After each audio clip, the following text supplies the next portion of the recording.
mới thấy lòng với sầu. Đôi ba câu không nói hết tâm sự đời, vì nếu có khóc cũng không vơi được lòng. Muốn anh mang quá khứ đường xa xôi, ai trong đời mà không muốn say một lần, để ngày xưa quê mắt còn cay cay. Ai trong đời mà không chót yêu một lần, để rồi sớm thích nỗi ngày hôm qua.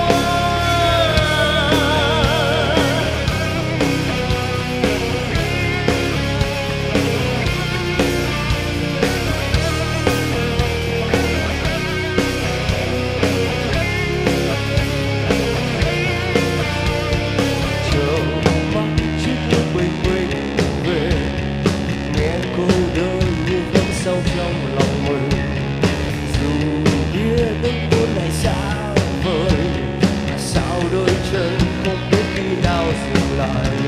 Vì nếu có khóc cũng không vơi được lòng, chỉ muốn anh mang quá khứ đừng xa xôi.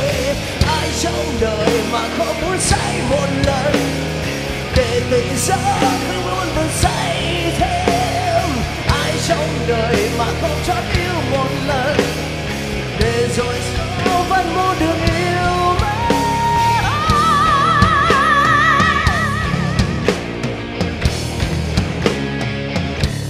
Sai sai,